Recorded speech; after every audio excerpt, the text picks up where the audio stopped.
The morning of my wedding, my father texted me 3 words that shattered everything I thought I knew about family loyalty. "We're not coming." What they didn't know was that their absence would become the catalyst for the most beautiful moment of my life, orchestrated by a man who understood that love isn't about blood, it's about choice. Before we jump back in, tell us where you're tuning in from. And if this story touches you, make sure you're subscribed, because tomorrow, I've saved something extra special for you. The coffee shop on 5th Street had become my second home during the months leading up to my wedding. Every Tuesday morning at 7:30 sharp, I would claim the corner table near the window, spread out my wedding planning materials, and methodically work through the endless checklist that seemed to grow longer rather than shorter with each passing week. The familiar rhythm of espresso machines and morning conversation provided the perfect soundtrack for what should have been joyful preparation. My name is Elena Vasquez, and at 28, I had built what most people would consider a successful life. I worked as a senior marketing coordinator for a mid-sized advertising firm in downtown Portland, lived in a cozy one-bedroom apartment in the Pearl District, and had managed to save enough money to pay for my own wedding without asking anyone for financial assistance. Independence had always been my survival mechanism, learned through years of navigating family dynamics that rarely felt stable or supportive. The wedding planning process had revealed uncomfortable truths about relationships I had spent decades trying to normalize. Each vendor meeting, each decision about flowers or music or seating arrangements had become an exercise in managing expectations that seemed impossible to satisfy. My family operated according to unspoken rules that shifted without warning, creating an atmosphere where approval felt conditional and love came with invisible price tags. Marcus Chen, my fiancé, represented everything I had learned to value through experience rather than instruction. He possessed a quiet strength that never demanded attention, a sense of humor that found light in difficult moments, and most importantly, a family that had embraced me without reservation from the moment we met. His parents, David and Helen Chen, had immigrated from Taiwan 30 years earlier, with engineering degrees and unshakable determination to build something lasting in their adopted country. David Chen's journey from immigrant engineer to technology entrepreneur had unfolded gradually, built on innovations in renewable energy systems that eventually revolutionized how commercial buildings managed power consumption. His company, Chen Dynamics, had grown from a small consulting firm operating out of their garage to an international corporation that employed thousands of people across 6 continents. The financial success had followed naturally from solving problems that mattered, creating solutions that improved how people lived and worked. Yet despite the wealth that accompanied his professional achievements, David remained remarkably grounded in the values that had sustained his family through early struggles. He arrived at the office before his employees, remembered the names of security guards and maintenance staff, and maintained the same Toyota Camry he had driven for 8 years because it served its purpose reliably. His success had not changed his character, but had simply provided him with greater capacity to express the generosity that had always defined his approach to relationships. Helen Chen balanced her husband's business focus with warmth that made everyone feel welcomed into their family circle. She had built a career as a pediatric nurse while raising Marcus and his younger sister, demonstrating daily that strength could be expressed through caring for others rather than dominating them. Her kitchen had become the gathering place for family celebrations, neighborhood potlucks, and informal dinners that often extended late into the evening, as conversations meandered through topics ranging from politics to philosophy to the simple pleasures of sharing good food with people you cared about. The contrast between the Chin family dynamics and my own had become increasingly apparent as the wedding approached. Where my family communicated through implied criticism and conditional support, Marcus's family expressed affection through direct encouragement and unconditional presence. Where my relatives seemed to compete for attention and approval, his family celebrated each other's achievements without keeping score or measuring comparative success. My parents, Roberto and Carmen Vasquez, had built their identities around maintaining appearances that often contradicted the reality of their daily lives. My father worked as a regional sales manager for a pharmaceutical company, a position that provided middle-class stability, but never the executive status he believed he deserved. His frustration with his professional limitations often manifested as criticism of others' choices, particularly when those choices challenged his understanding of appropriate behavior or social expectations. My mother had sacrificed her own career aspirations to support my father's ambitions, a decision that created resentment she expressed through passive-aggressive comments and elaborate displays of martyrdom. She possessed remarkable organizational skills and genuine intelligence, but channeled those abilities into managing other people's lives rather than pursuing her own goals. Her love felt conditional, dependent on my ability to make choices that validated her decisions and reflected positively on her parenting. My younger brother Diego had learned to navigate family expectations by avoiding any behavior that might attract unwanted attention. He worked in information technology for a local hospital, lived alone in a modest apartment, and maintained friendly but superficial relationships with most family members. His strategy for family harmony involved agreement without engagement, presence without participation. He had mastered the art of being physically present while emotionally absent, protecting himself from the criticism that seemed to follow any expression of independent thought or personal preference. The extended family network included aunts, uncles, and cousins who had established their own versions of conditional love and measured support. Family gatherings resembled performance evaluations more than celebrations, with conversations focused on comparing achievements, analyzing failures, and maintaining hierarchies that had been established decades earlier. Success was measured by conformity to unspoken standards, rather than personal fulfillment or authentic happiness. Meeting Marcus had introduced me to the possibility that families could function as sources of strength rather than stress, encouragement rather than criticism, celebration rather than competition. His parents had welcomed me with genuine warmth from our first meeting, asking questions that demonstrated interest in my thoughts and experiences rather than judgment of my choices. They had never made me feel that I needed to earn their approval or prove my worthiness to be part of their son's life. The engagement process had highlighted these differences in stark relief. When Marcus proposed during a quiet evening walk through Washington Park, my first call had been to my parents, expecting them to share my excitement and joy. Instead, the conversation had quickly shifted to concerns about wedding costs, guest lists, and whether Marcus came from the questions focused on financial considerations and social implications, rather than celebrating the fact that I had found someone who made me genuinely happy.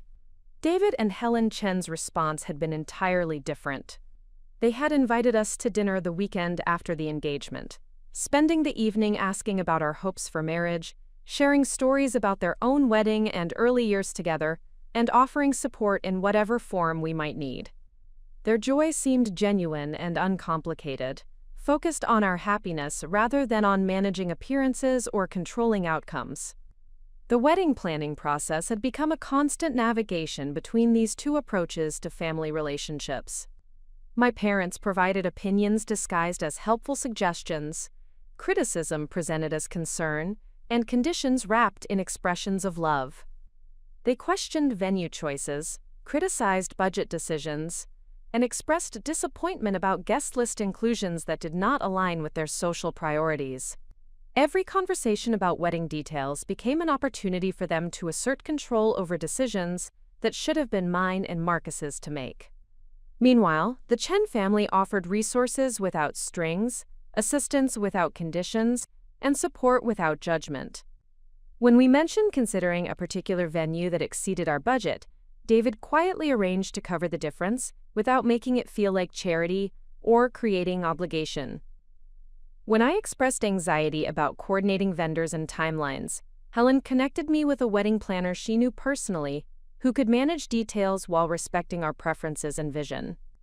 The invitations had been mailed 6 weeks before the ceremony, each envelope addressed by hand in calligraphy that Helen had insisted on paying for as her contribution to the celebration. The response cards had arrived steadily, creating neat piles of acceptances that represented friends and family members who wanted to witness and celebrate this important moment in our lives. The Chen family responses had arrived promptly with enthusiastic notes expressing excitement about the upcoming celebration. My family's responses had trickled in with minimal enthusiasm and several requests for changes to seating arrangements or meal preferences that suggested they viewed the wedding as an event to be endured rather than enjoyed. 3 weeks before the ceremony, my mother had called with what she described as important concerns about the wedding timeline and logistics. The conversation had begun with seemingly reasonable questions about parking and reception timing, but quickly evolved into a comprehensive critique of our choices. She questioned the wisdom of an outdoor ceremony, criticized the selection of flowers as too expensive, and suggested that the guest list included too many of Marcus's family members and not enough of our own relatives. The underlying message had become increasingly clear as these conversations accumulated over the months of planning. My family viewed the wedding as a reflection of their status and judgment, rather than a celebration of love and commitment between Marcus and me. Their concerns focused on how the event would be perceived by others, rather than whether it would create meaningful memories for the couple actually getting married. They seemed more interested in controlling the narrative than supporting the relationship. 2 weeks before the wedding, the tension had escalated during a family dinner that was supposed to be a celebration of the upcoming ceremony. My father had spent most of the evening questioning Marcus about his career plans, investment strategies, and long-term financial goals in ways that felt more like an interrogation than getting-to-know-you conversation. My mother had critiqued every aspect of the wedding plans that had been finalized, offering alternative suggestions that would have required starting the planning process over entirely. The evening had concluded with my father delivering what he clearly intended as wisdom about marriage, family obligations, and the importance of maintaining proper relationships with relatives who had, quote, been there long before Marcus came along. The underlying threat was unmistakable. Choosing Marcus and his family over my biological family's preferences would have consequences that extended far beyond the wedding day itself. Marcus had handled the evening with remarkable grace, responding to criticism with patience, deflecting hostile questions with humor, and maintaining his dignity while my family systematically attempted to undermine his worthiness as a partner. During the drive home, he had simply taken my hand and said, "Whatever happens, we're building something better together." His confidence in our relationship had provided the strength I needed to continue moving forward despite the increasing family pressure. The final week before the wedding had brought a series of increasingly dramatic phone calls, text messages, and emails from various family members, expressing concerns, offering advice, and making demands that seemed designed to create crisis rather than resolve concerns. My Aunt Sophia had called to suggest postponing the ceremony until my family could properly prepare for such an important occasion. My cousin Ricardo had sent a lengthy email explaining why outdoor weddings were inappropriate for serious couples who valued tradition and family approval. Each communication had felt like a test designed to measure my loyalty to family expectations versus my commitment to building a life with Marcus. The underlying message remained consistent across all these interactions. Choosing to marry Marcus according to our preferences rather than our family's demands represented a betrayal of relationships and obligations that should take precedence over personal happiness. The morning before the wedding, I had awakened with a mixture of excitement about marrying Marcus and dread about navigating the family dynamics that would inevitably surface during the ceremony and reception. The weather forecast predicted perfect conditions for our outdoor celebration, the vendors had confirmed their schedules, and the final details had been arranged with precision that should have created confidence and anticipation. Preparing and narrating this story took us a lot of time, so if you are enjoying it, subscribe to our channel. It means a lot to us. Now back to the story. Instead, I found myself checking my phone repeatedly for messages that might signal another crisis, or demand from family members who seemed determined to transform our celebration into a battlefield for competing loyalties and expectations. The coffee shop had become my refuge during these final days, providing neutral territory where I could review plans and prepare mentally for what should have been the happiest day of my life. Marcus had suggested several times that we should focus on the people who truly supported our relationship and minimize our concern about those who seemed invested in creating problems rather than sharing joy. His approach to family relationships had been shaped by experiences with people who celebrated success rather than competing with it, who offered support rather than conditions, and who understood that love was expressed through encouragement rather than control. The night before the wedding, we had hosted a rehearsal dinner at a small restaurant near the venue, surrounded by friends and family members who had traveled from various locations to be present for our celebration. The Chen family had organized the evening with typical thoughtfulness, creating an atmosphere that felt intimate and joyful rather than formal or stressful. David had offered a toast that spoke about the joy of welcoming me into their family and the excitement of witnessing two people commit to building a life together based on mutual respect and genuine affection. My family had attended the rehearsal dinner, but their participation had felt stilted and uncomfortable, as though they were fulfilling an obligation rather than celebrating an occasion they truly valued. The conversations had remained surface level, focused on logistics and superficial topics rather than the deeper significance of the commitment Marcus and I were making to each other. Their presence had created subtle tension that influenced the entire evening's atmosphere, despite the best efforts of other guests to maintain warmth and celebration. As I sat in the coffee shop on the morning of my wedding, reviewing the timeline one final time and confirming the last details with vendors, I realized that the months of planning had taught me as much about family relationships as they had about event coordination. The process had revealed which people in my life were genuinely invested in my happiness, and which were more concerned with maintaining control over my choices. It had demonstrated the difference between love that supported growth and love that demanded conformity to expectations that served others' needs rather than my own authentic development. The phone buzzed with a text message that would transform everything I thought I understood about the day ahead and the relationships that had shaped my understanding of love, loyalty, and family commitment. The text message arrived at exactly 8:47 in the morning, 3 hours before I was scheduled to begin getting ready for the most important day of my life. The phone buzzed against the marble surface of the coffee shop table, interrupting my final review of vendor contact information and ceremony timeline details. The sender identification displayed my father's name, but nothing could have prepared me for the 3 words that would fundamentally alter not just my wedding day, but my understanding of family loyalty and unconditional love. "We're not coming." I stared at the screen for several long moments, convinced that I had misread the message or that my phone had somehow corrupted the text during transmission. The words remained unchanged no matter how many times I blinked or adjusted my focus. Below those 3 devastating words, additional text appeared as I scrolled down to reveal the full scope of my father's communication. "Your mother and I have discussed this extensively, and we cannot in good conscience participate in a ceremony that disrespects our family values and traditions.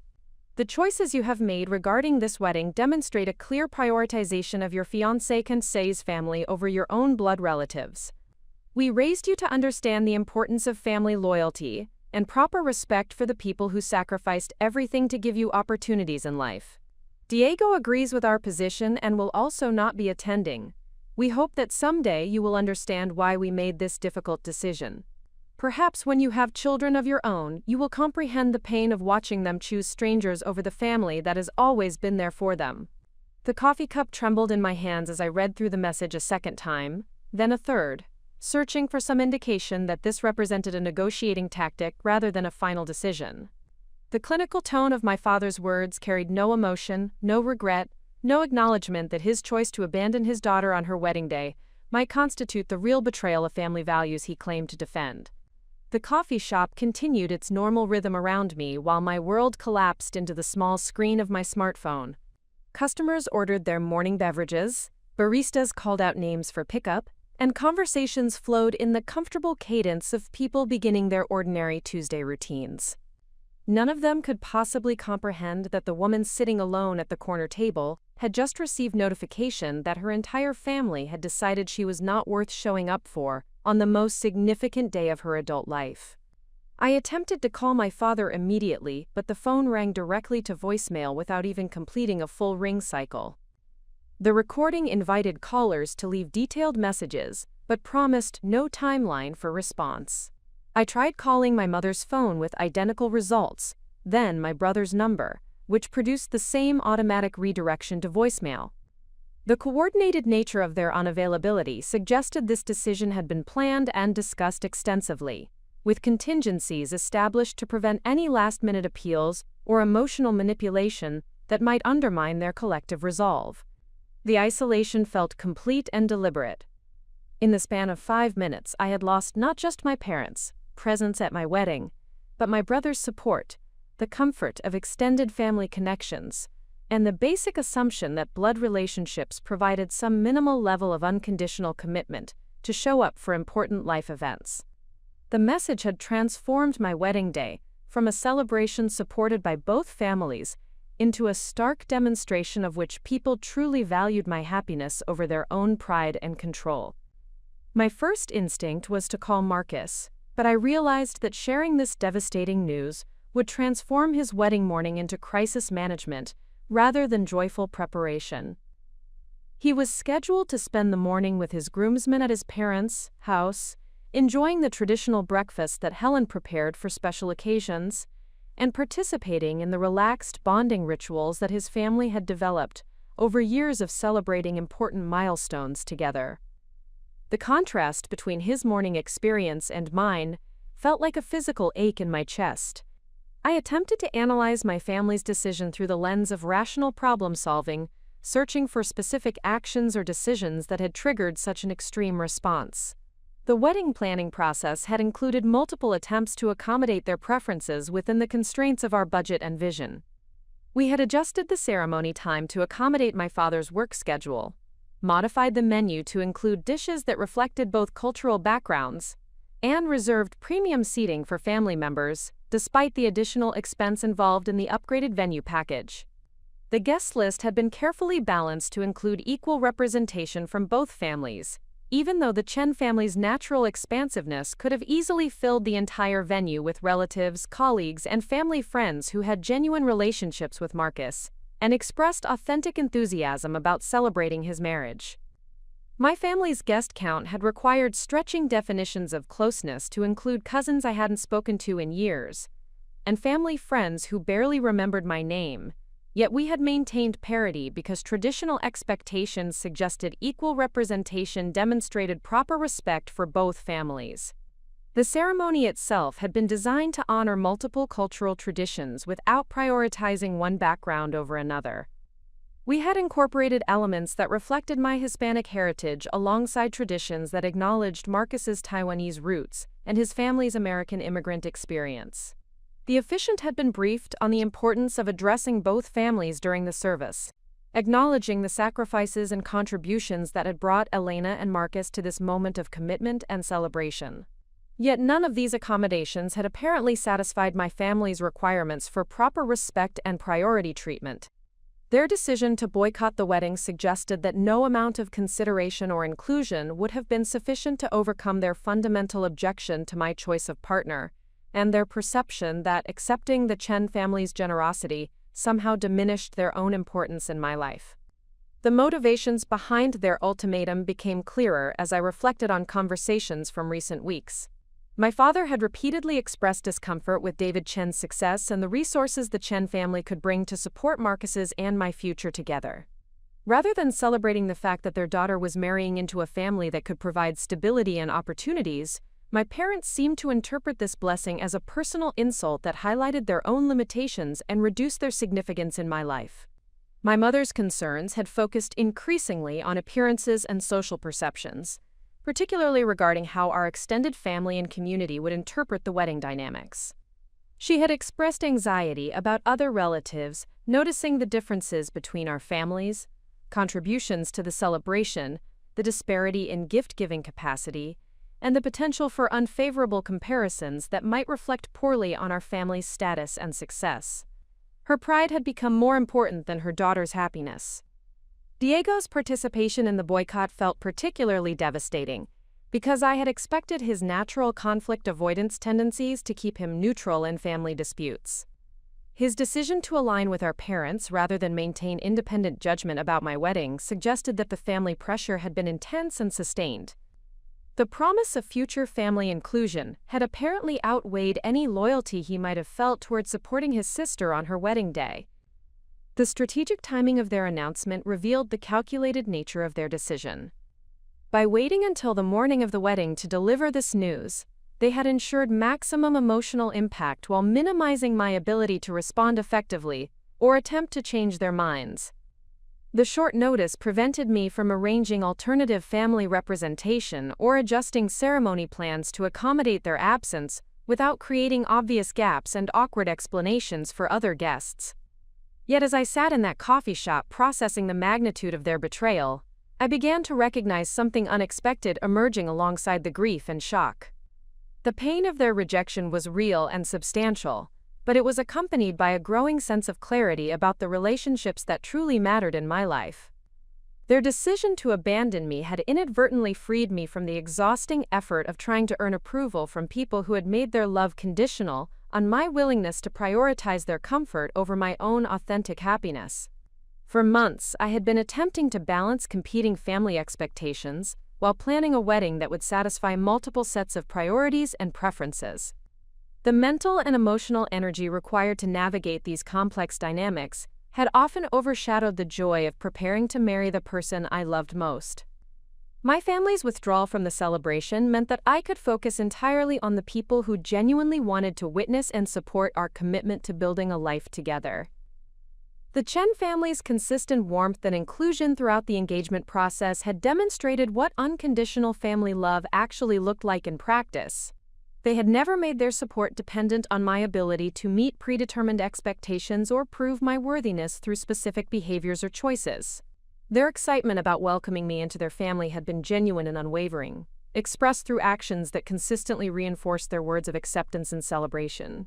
David Chen's business success had never been wielded as a weapon to create obligation or indebtedness, but rather as a resource to enhance experiences and remove barriers that might prevent celebration. His offer to cover additional wedding expenses had been presented as a gift between family members rather than a transaction that created ongoing obligation. His approach to wealth demonstrated that resources could be used to build relationships rather than establish dominance or control. Helen Chen's nurturing presence had provided the maternal support I had been seeking from my own mother throughout the wedding planning process. Her enthusiasm for wedding preparations had been infectious and authentic, focused on creating meaningful memories rather than managing appearances or controlling outcomes. Her questions about my preferences and dreams had been genuine inquiries designed to better support my vision rather than challenges to my judgment or attempts to redirect my choices toward her own preferences. The contrast between these two approaches to family relationships had become increasingly stark during recent months, but my family's wedding morning abandonment had crystallized the differences in ways that eliminated any remaining ambiguity. One family had chosen to be present and supportive despite any personal reservations they might have harbored about specific wedding decisions. The other had chosen absence and punishment because their preferences had not been granted priority over the couple's own vision for their celebration.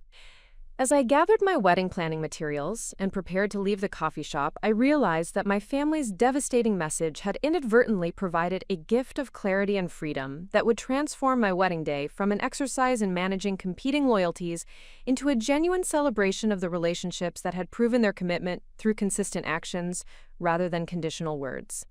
The morning sun streamed through the coffee shop windows as I stood to leave, and I noticed that my hands were no longer trembling.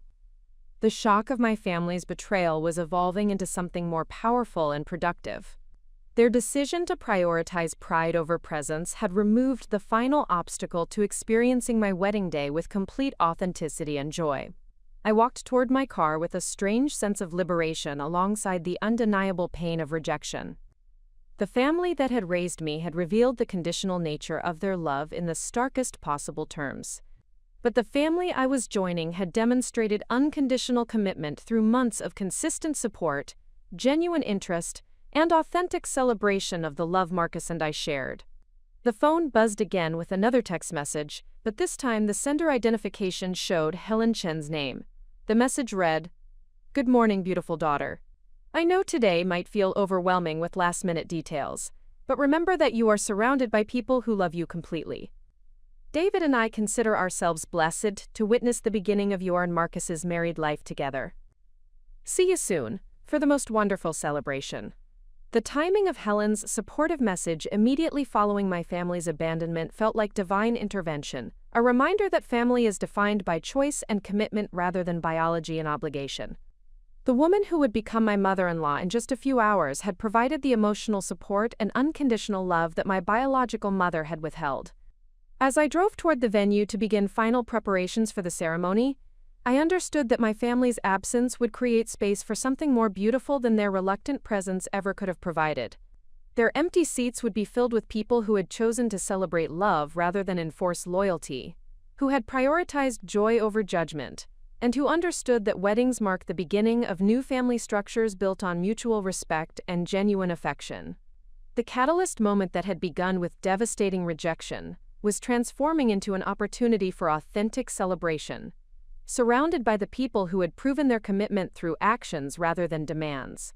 My family had inadvertently given me the greatest wedding gift possible, the freedom to experience pure joy without the burden of managing their disapproval or accommodating their conditions. The road ahead led toward a ceremony that would be exactly what Marcus and I had envisioned, supported by people who genuinely wanted us to succeed and flourish together. Their absence had removed the final barrier to experiencing the day we had planned with complete authenticity and celebration. The bridal suite at the Willows estate had been transformed into a sanctuary of pre-wedding preparation, with floor-to-ceiling windows overlooking the gardens where our ceremony would take place in just 3 hours.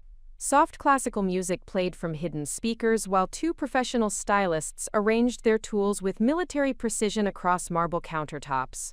The space should have radiated joy and anticipation, but I found myself staring at my reflection in the ornate mirror, unable to process the magnitude of the morning's revelation.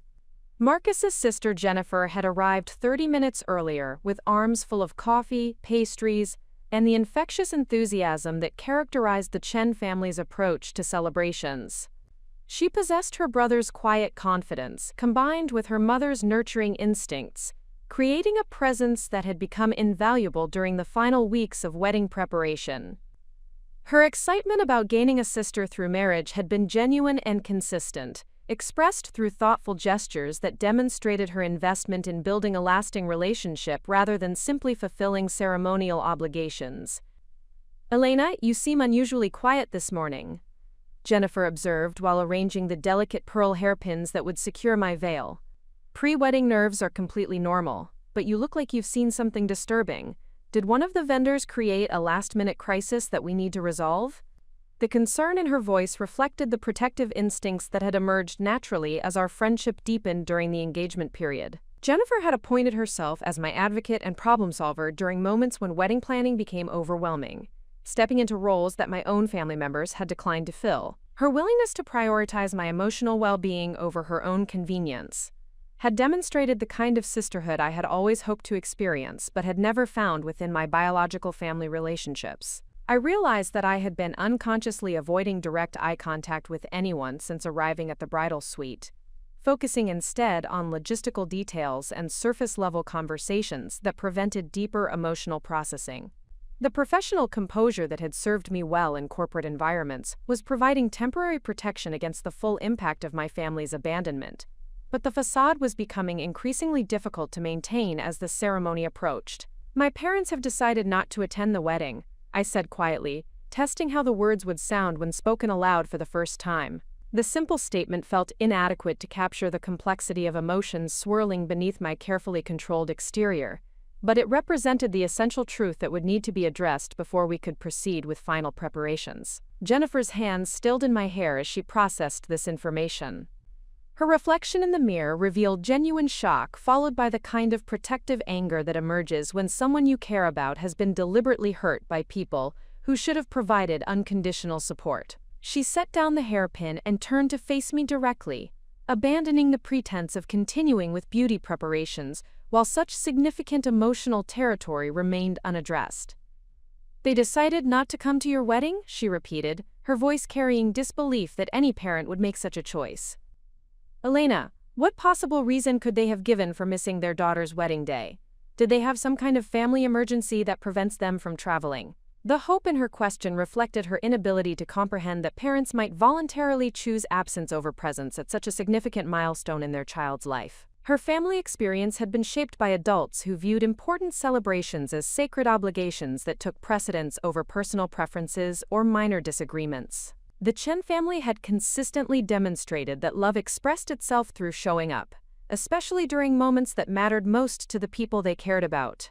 I handed her my phone with the text message still displayed on the screen, watching her expression shift from confusion to horror as she read through my father's carefully constructed explanation for their coordinated abandonment. The clinical tone of his communication seemed even more heartless when filtered through the perspective of someone who had never experienced conditional family love or strategic emotional manipulation. "This is unconscionable," Jennifer said after reading the message twice to ensure she had not misunderstood its content or implications. "They are punishing you for building a life with someone who makes you happy because his family has resources and demonstrates affection differently than they do. This is not about family values or respect.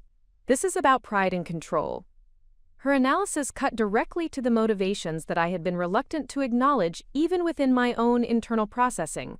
The months of increasing criticism and demands had not been about legitimate concerns regarding wedding planning or relationship choices. They had been about my family's inability to accept that I had found happiness and support within a different family structure that highlighted the limitations and dysfunctions of their own approach to relationships. The phone buzzed with another text message, this time from my cousin Maria, who had apparently been designated as the family spokesperson for additional communication. Her message read, "Elena, your parents asked me to let you know that they are praying you will reconsider the choices that have led to this painful situation. They love you and want what is best for your future, but they cannot participate in a ceremony that celebrates decisions they believe will ultimately cause you harm. They hope that after you have had time to reflect on their concerns, you will understand that their absence comes from a place of love rather than rejection." The passive-aggressive tone of Maria's message revealed the extent to which my extended family had been recruited to support my parents' position and apply additional pressure during this vulnerable moment. The suggestion that their abandonment represented love rather than punishment demonstrated the sophisticated emotional manipulation that had characterized my family relationships throughout my adult life.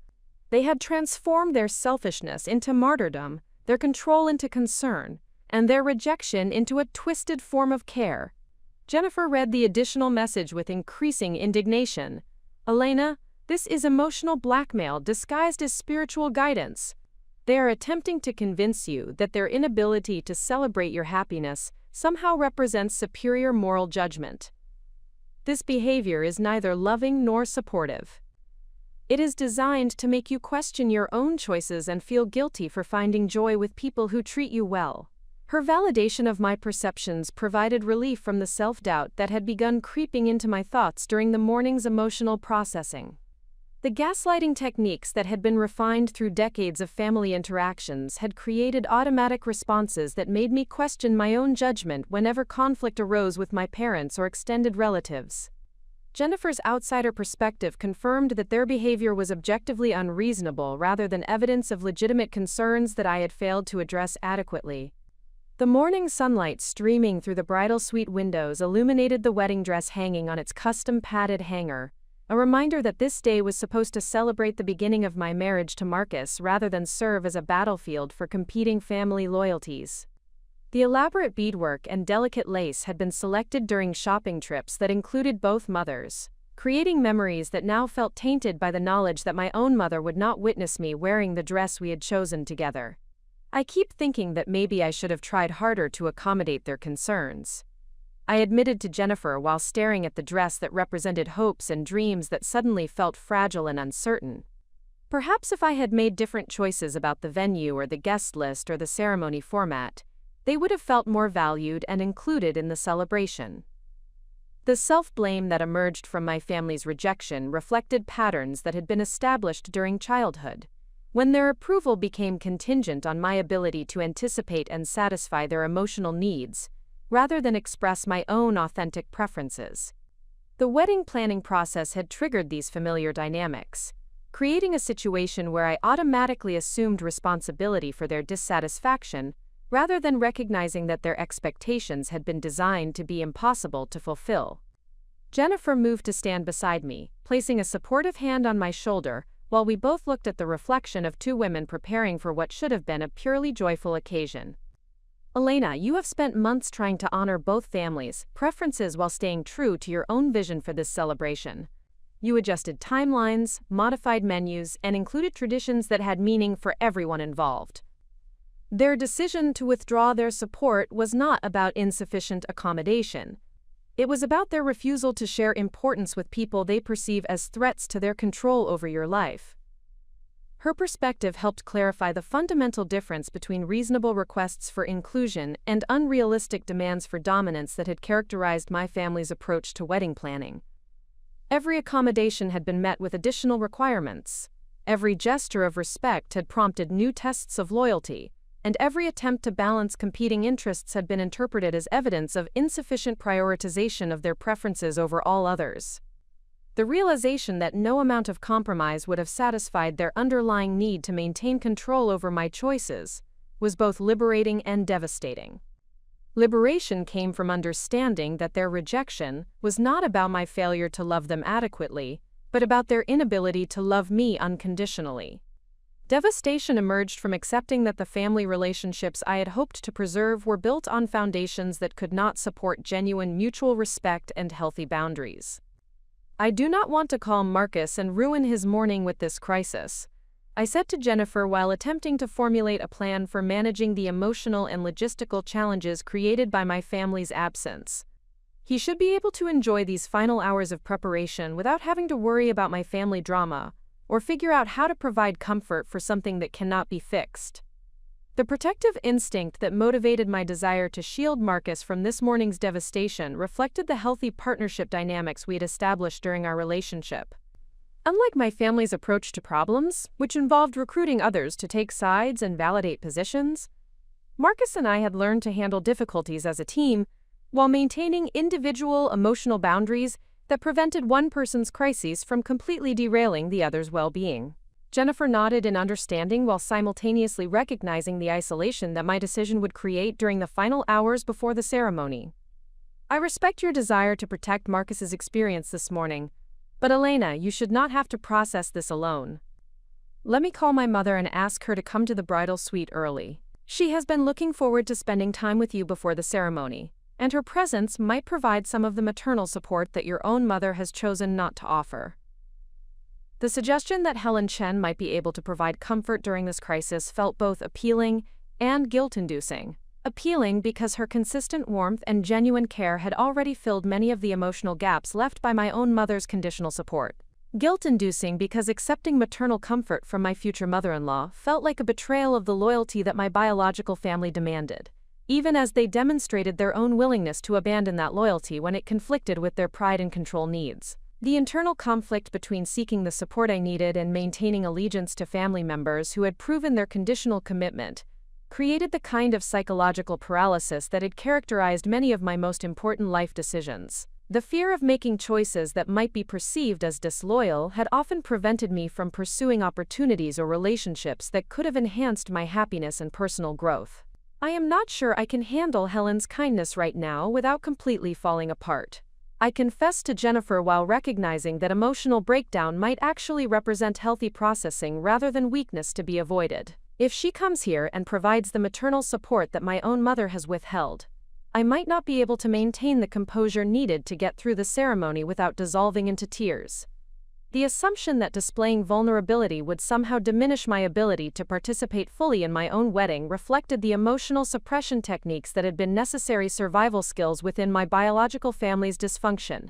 Authentic expression of pain or disappointment had always been met with criticism about being too sensitive or making situations about myself when others were also struggling with difficult circumstances. Jennifer's response challenged this internalized expectation that strength required emotional suppression. "Elena, crying about your parents' abandonment would be a completely normal and healthy response to devastating news. You do not need to perform composure for anyone's comfort, especially not during your own wedding preparation. The people who love you want to support you through difficult emotions, not judge you for experiencing them." Her permission to feel the full weight of my family's betrayal without shame or apology created space for processing that I had been unconsciously resisting since reading my father's text message. The relief of being encouraged to experience authentic emotions rather than manage appearances felt foreign but profoundly healing, representing a fundamental difference between the Chen family's approach to relationships and the performance-based love that had shaped my understanding of acceptable behavior. The decision to allow Helen Chen to provide maternal support during this crisis would represent a clear choice between the family that demanded loyalty without offering genuine care and the family that offered care without demanding performance in return. The symbolism of accepting comfort from my future mother-in-law while my biological mother had chosen absence would mark a turning point in my understanding of where true family support could be found. As I reached for my phone to text Jennifer's suggestion to Helen, I realized that my family's abandonment had inadvertently created an opportunity to experience the kind of unconditional maternal love that I had always hoped to receive but had never found within my biological family relationships. Their absence would allow space for the presence of someone who had consistently demonstrated that love should support growth rather than control outcomes. The morning that had begun with devastating rejection was transforming into a choice between competing definitions of family loyalty and authentic love. Helen Chen arrived at the bridal suite 45 minutes after Jennifer's phone call, carrying a thermos of jasmine tea and an expression that balanced maternal concern with determined resolve. She had changed from her earlier casual morning attire into an elegant navy dress that complemented the wedding's color palette, but her demeanor suggested that fashion considerations had been secondary to the urgency of providing emotional support during a crisis that threatened to overshadow her future daughter-in-law's most important day. The transformation in the room's atmosphere was immediate and palpable. Helen possessed the rare ability to bring calm into chaotic situations without minimizing the legitimate complexity of the emotions involved. Her presence filled the space with warmth that felt both nurturing and strengthening, creating an environment where vulnerability could be expressed without shame, while solutions could be explored without pressure to reach premature conclusions.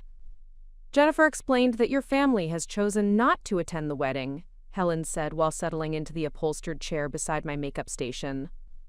Her voice carried acknowledgement of the situation's gravity, without the dramatic emotional escalation that often accompanied family crises. "I cannot imagine the pain that their decision has caused you, Elena, but I want you to know that you are surrounded by people who consider it an honor to witness your marriage to Marcus." The directness of her approach provided immediate relief from the diplomatic dancing that had characterized most conversations about my family's increasing hostility during recent weeks. Helen's willingness to name the situation clearly and acknowledge its impact demonstrated respect for my intelligence and emotional capacity, contrasting sharply with the condescending explanations and justifications that my biological family had used to frame their conditional support. I handed Helen my phone with the text messages displayed, watching her face as she absorbed the content and tone of my father's communication.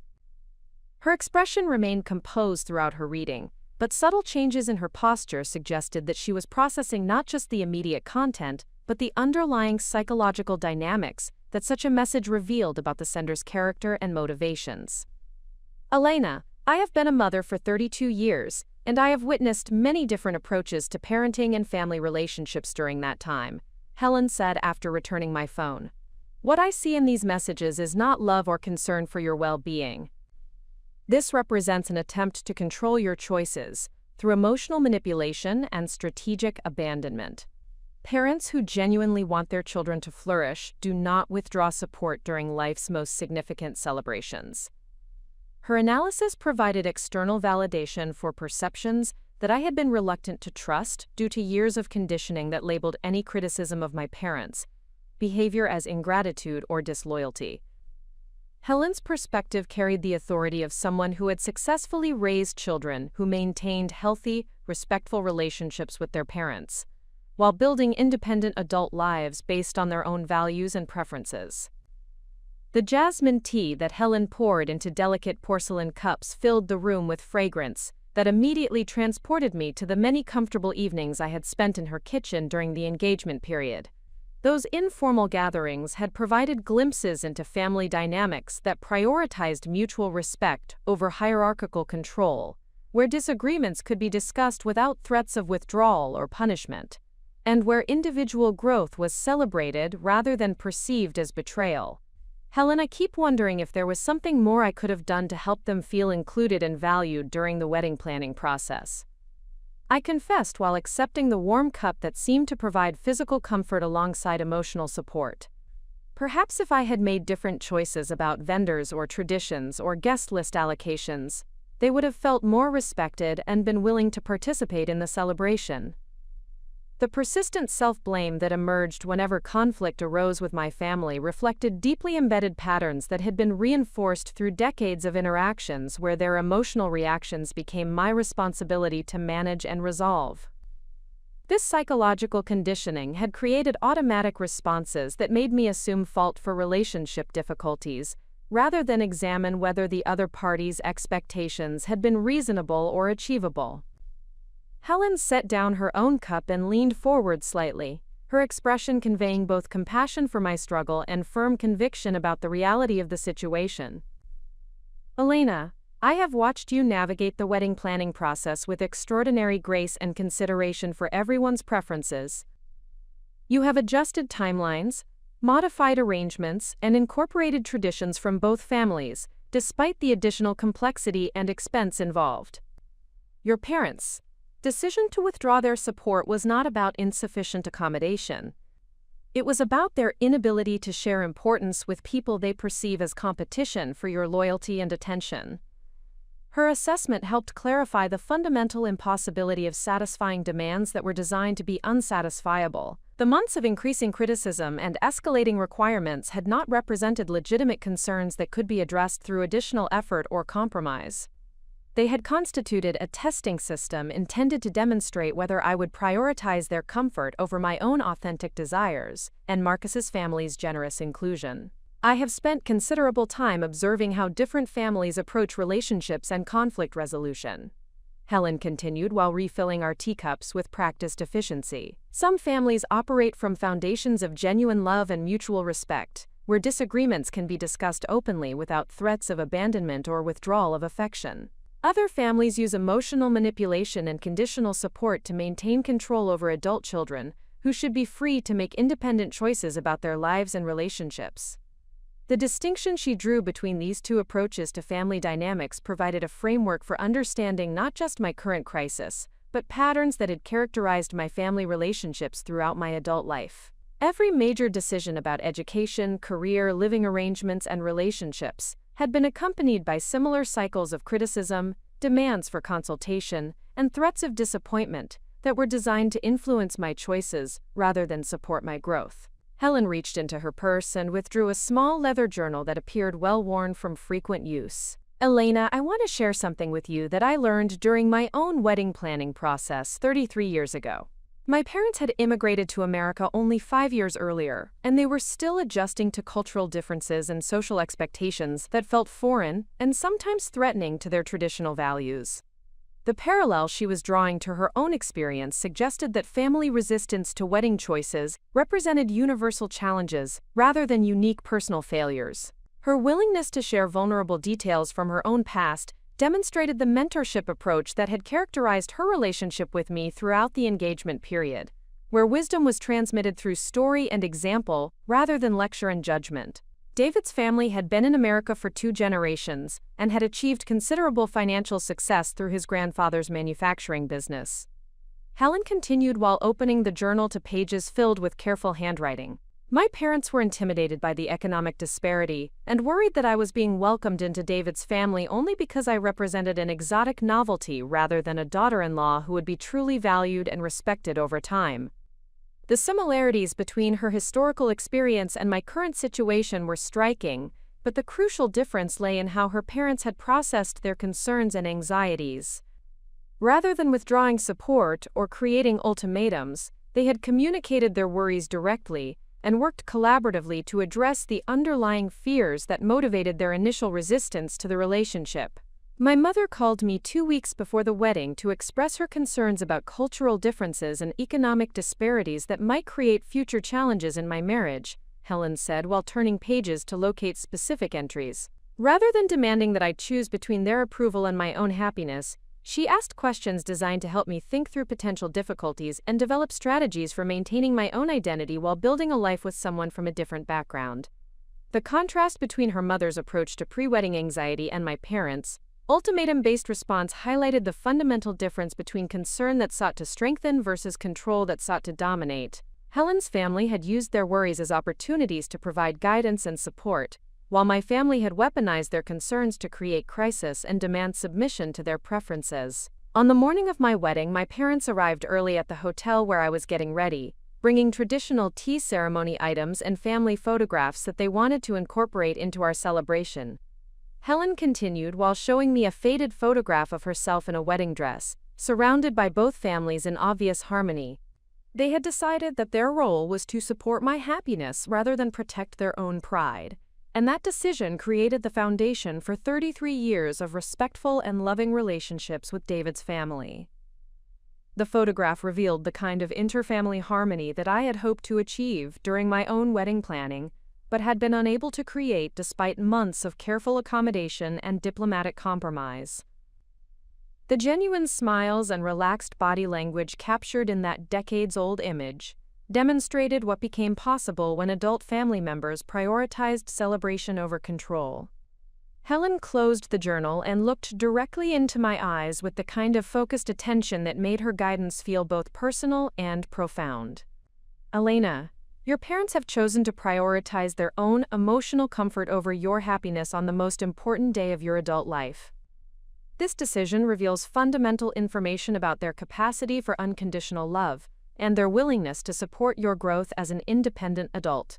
Her willingness to acknowledge the harsh reality of my family's behavior without attempting to soften or excuse their choices provided the clarity that had been obscured by months of diplomatic explanation and psychological rationalization.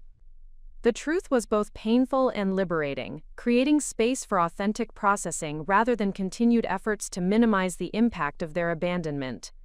However, Elena, I also want you to understand that their decision has created an opportunity for you to experience your wedding day with complete authenticity and joy, surrounded only by people who genuinely want to celebrate your marriage to Marcus.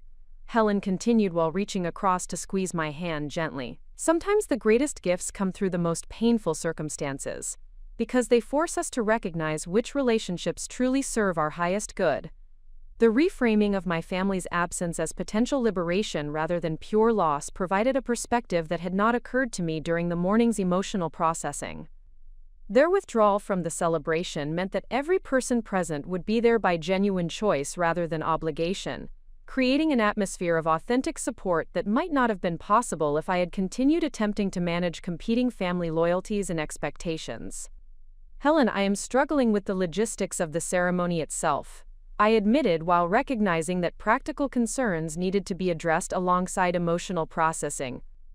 My father was supposed to walk me down the aisle, and I have no idea how to handle that part of the ceremony without his participation. I cannot ask Marcus's friends or relatives to fill that role, because it would create awkwardness and impose on people who did not sign up for such significant ceremonial responsibilities. The question of who would escort me during the processional represented one of the most visible and symbolic aspects of the traditional wedding ceremony, designed to represent the transition from one family's protection to another's embrace. The absence of my biological father created both logistical complexity and emotional symbolism that needed to be resolved within the next few hours. Helen considered this question thoughtfully while finishing her tea. Elena, I believe David would consider it an extraordinary honor to walk you down the aisle if you would be comfortable with that arrangement.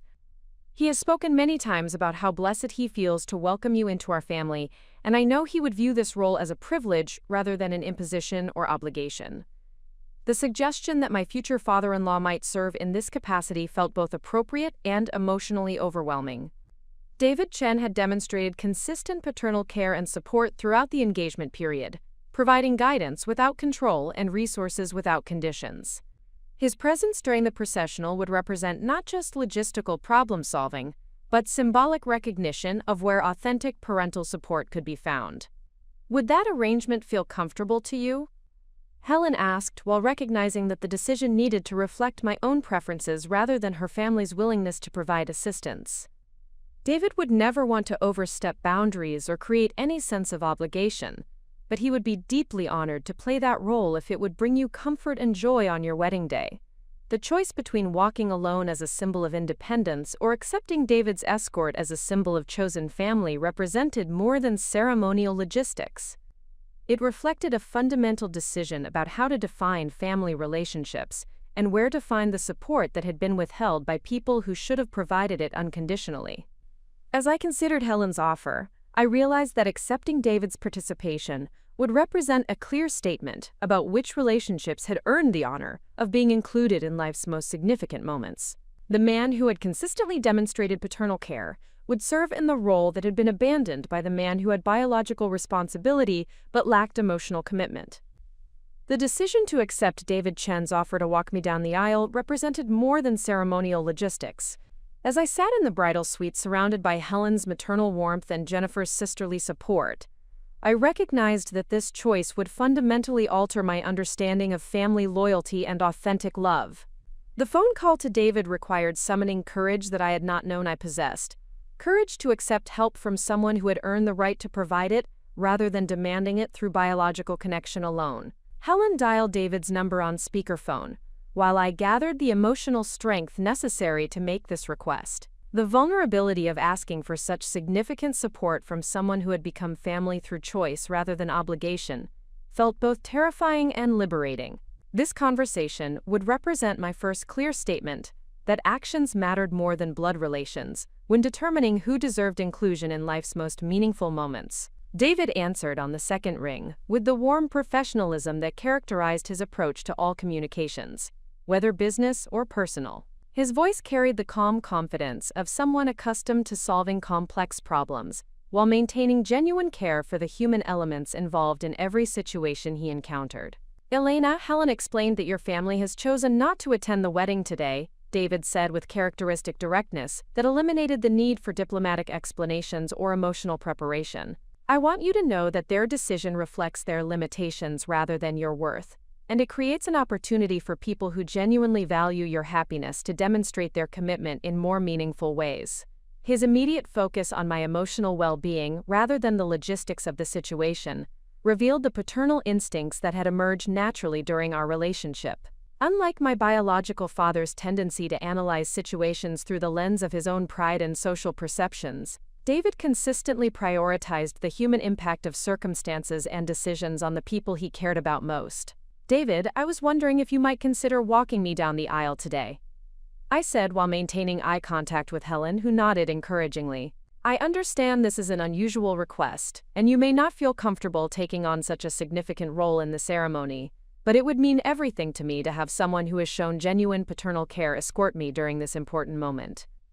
The silence that followed my request lasted only seconds but felt much longer as I waited for David's response. The possibility that he might decline due to concerns about overstepping boundaries or creating awkwardness created a moment of vulnerability that highlighted how much emotional significance I had attached to this symbolic gesture of acceptance and support.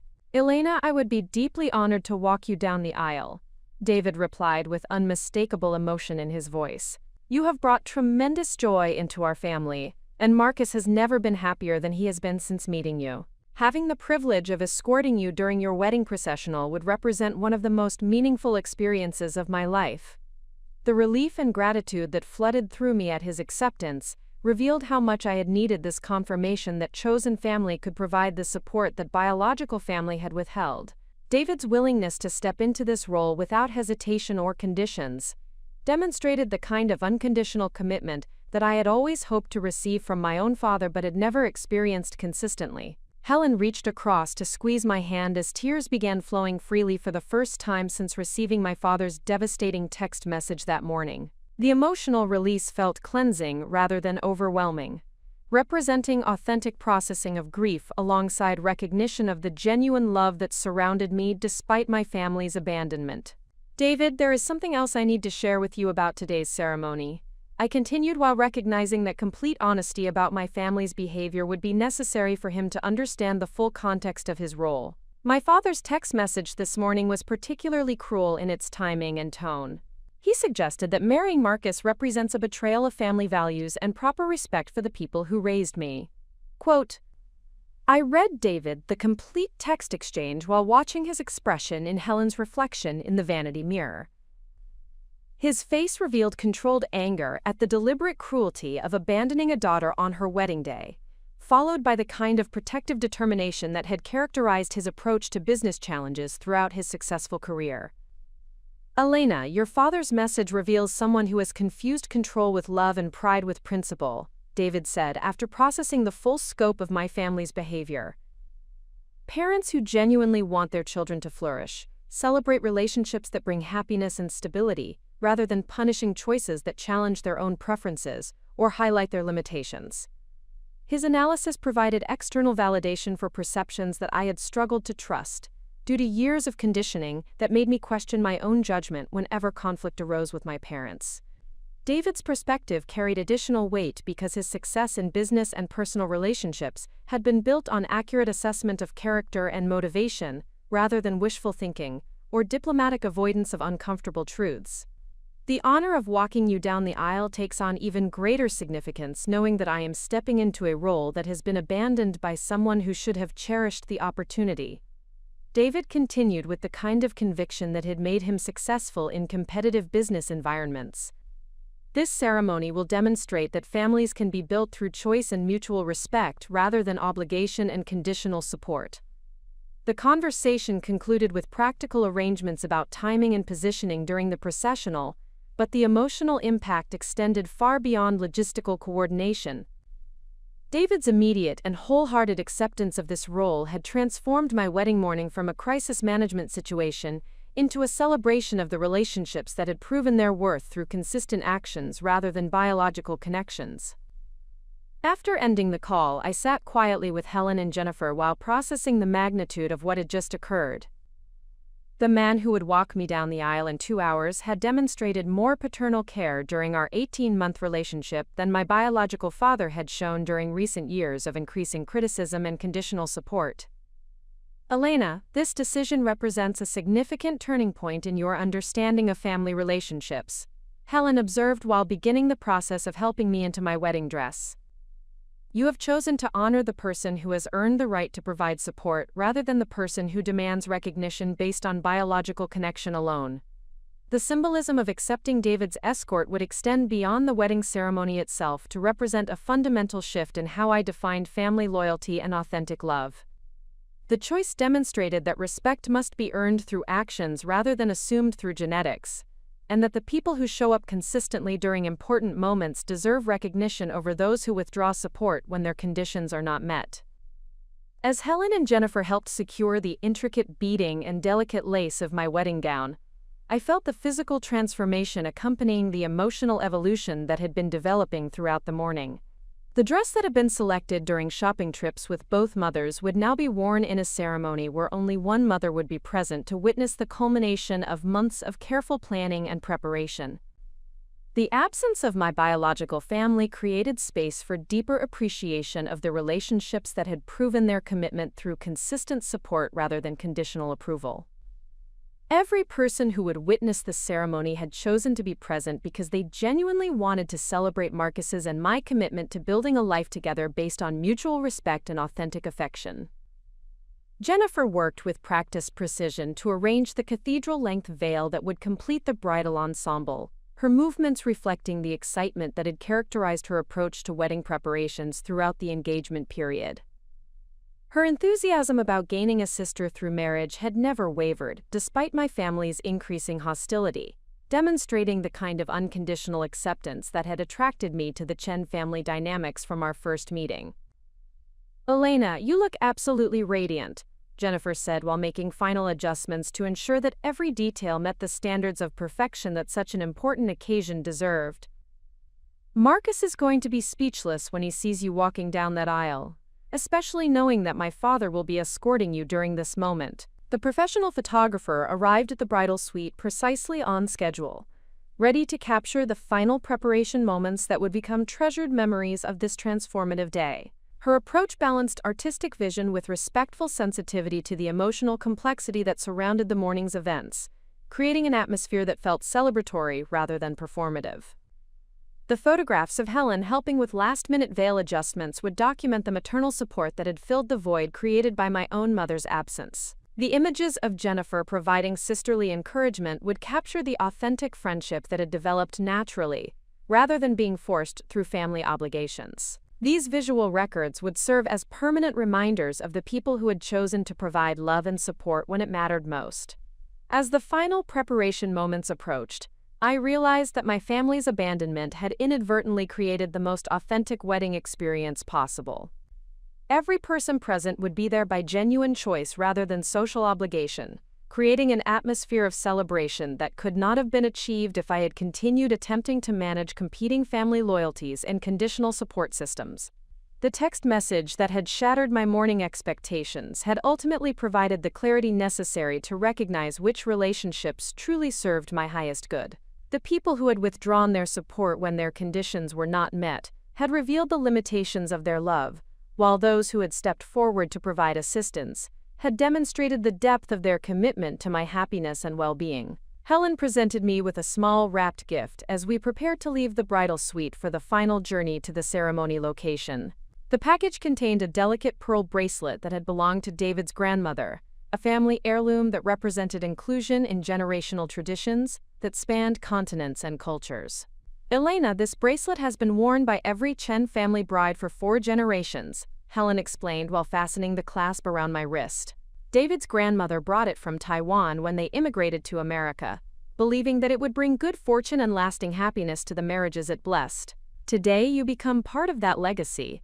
The weight of the pearls against my skin felt both delicate and substantial, representing the kind of meaningful tradition that my own family had never established or maintained. The Chen family's ability to honor their heritage while embracing new members demonstrated the healthy balance between respecting the past and building the future that had been missing from my biological family's approach to relationships. As we prepared to leave the bridal suite, my phone buzzed with one final text message from my cousin Maria, apparently making a last-minute attempt to convince me to postpone the ceremony until my family could be persuaded to attend. The message read, "Elena, your parents are heartbroken about this situation and are praying that you will reconsider the choices that have created such painful division within our family. They love you deeply and believe that with more time and communication, these differences can be resolved in ways that honor everyone's concerns and values." The timing of this final manipulation attempt, arriving moments before I was scheduled to walk down the aisle, revealed the calculated nature of my family's emotional warfare. Their strategy involved maintaining pressure until the last possible moment, hoping to create sufficient doubt and guilt to influence my decisions even as I was beginning the ceremony itself. Jennifer read the message over my shoulder and shook her head with undisguised disgust. "Elena, this is psychological manipulation disguised as concern for family harmony. They are attempting to make you question your choices and feel responsible for their emotional reactions, even as you are walking toward your future happiness." Helen's response was more measured but equally clear in its assessment of the situation. "Elena, people who genuinely love you want you to experience joy during your wedding ceremony, not guilt and confusion about family relationships that they have chosen to complicate through their own behavioral choices." I deleted the message without responding and turned off my phone completely, recognizing that this moment required complete focus on the celebration ahead rather than continued engagement with people who had proven their unwillingness to provide unconditional support during life's most significant milestones. The walk from the bridal suite to the ceremony location would represent the final physical journey from my old understanding of family relationships to a new definition based on choice, commitment, and authentic love rather than obligation, genetics, and conditional approval. David Chen would be waiting at the beginning of the rose-petal-lined aisle, ready to provide the paternal support that had been earned through consistent actions rather than demanded through biological connection. As we approached the doors that would open onto the garden ceremony space, I felt the transformation that had been building throughout the morning reach its completion. The woman who walked through those doors would be different from the person who had awakened that morning expecting to manage competing family loyalties and conditional support systems. The threshold ahead represented more than the entrance to a wedding ceremony. It marked the beginning of a life built on relationships that had proven their worth through actions rather than words, commitment rather than conditions, and authentic love rather than strategic manipulation, designed to maintain control over independent adult choices. The garden ceremony space at the Willows estate had been transformed into an intimate sanctuary that reflected both the natural beauty of the Pacific Northwest landscape and the careful attention to detail that had characterized the months of wedding planning. White rose petals created a pathway through carefully manicured lawns, while seasonal flowers in soft pastels provided elegant accents that complemented rather than competed with the surrounding natural environment. David Chen stood at the entrance to the ceremony space, dressed in an impeccably tailored charcoal suit that reflected both his business success and his respect for the significance of the occasion. His presence radiated the calm confidence that had made him successful in complex negotiations and challenging business environments. But today that strength was channeled entirely toward providing the paternal support that would guide me through one of the most meaningful moments of my adult life. The transformation in my emotional state upon seeing David waiting to escort me was immediate and profound.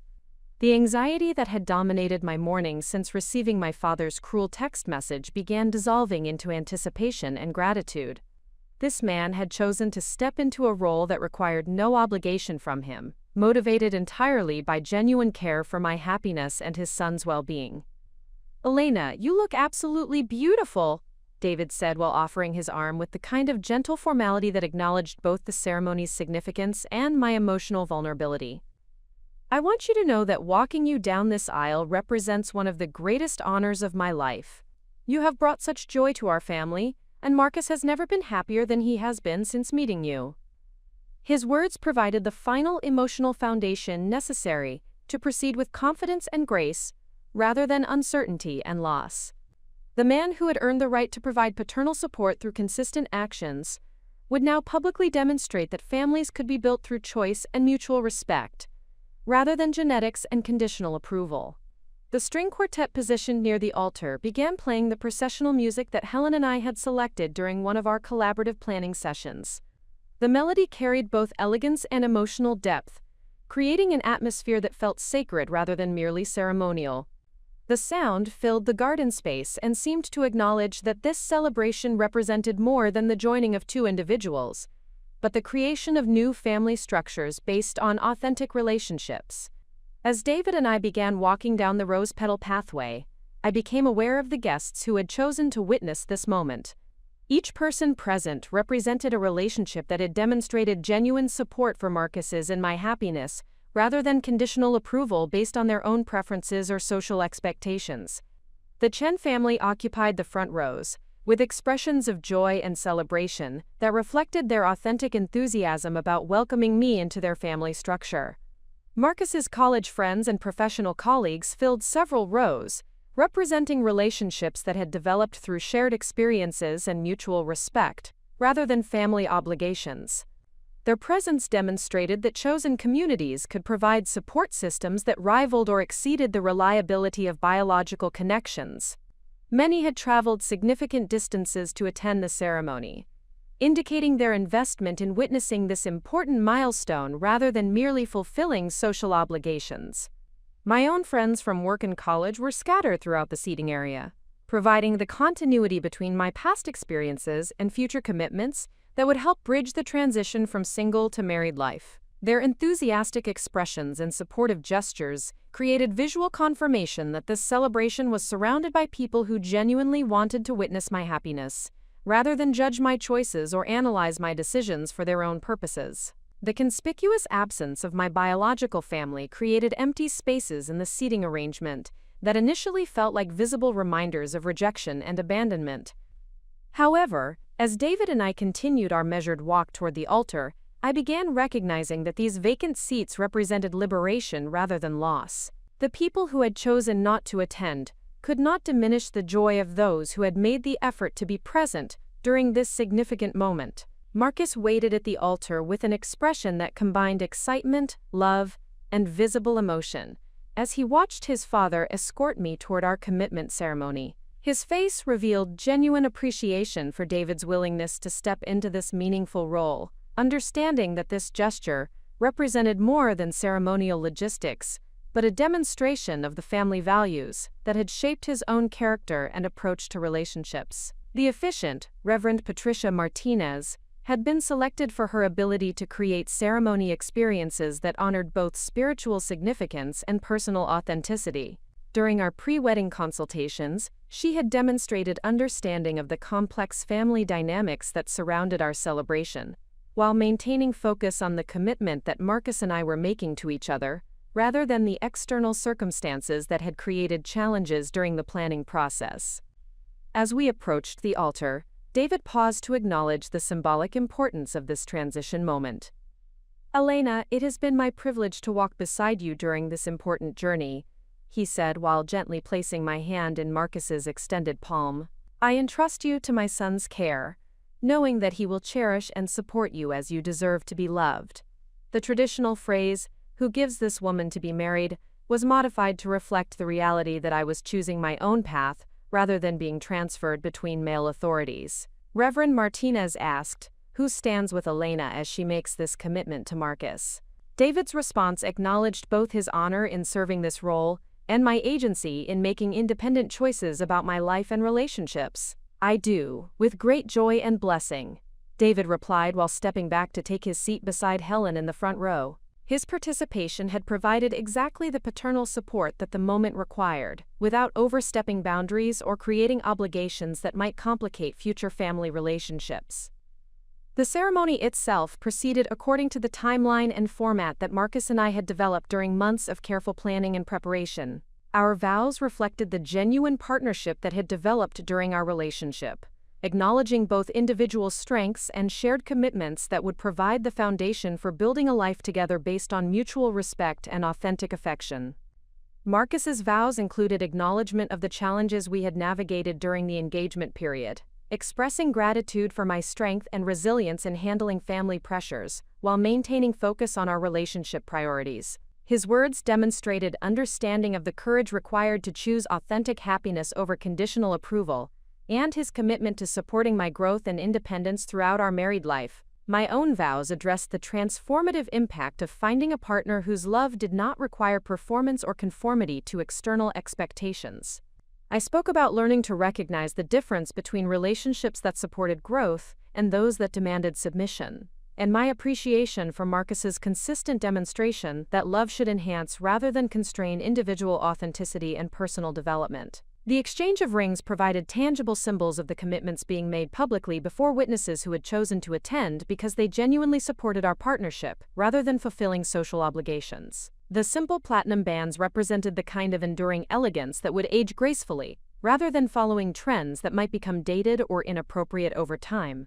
Reverend Martinez's pronouncement of our marriage status marked the official completion of the legal and spiritual processes that transformed our relationship from engagement to lifelong partnership. The applause and celebration that followed reflected authentic joy from people who had invested emotionally in our success, rather than merely observing ceremonial requirements. The recessional music began as Marcus and I walked back down the aisle as husband and wife, surrounded by the congratulations and well wishes of guests who had witnessed our commitment ceremony. The absence of my biological family no longer felt like a void that diminished the celebration, but rather as confirmation that we were beginning married life surrounded only by relationships that had proven their genuine support through consistent actions. David and Helen Chen walked immediately behind us during the recessional, their positioning reflecting their role as the primary family support system that had made this celebration possible, through their generosity, encouragement, and unconditional acceptance. Their presence provided continuity between the ceremony and the reception activities that would extend the celebration throughout the afternoon and evening. The receiving line that formed immediately after the ceremony provided opportunities for individual guests to express their personal congratulations and share specific thoughts about the ceremony experience.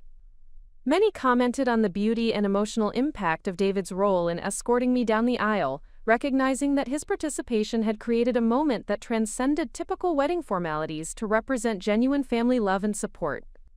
Jennifer Chen approached during the receiving line with tears of joy and excitement about officially becoming my sister through marriage rather than simply friendship.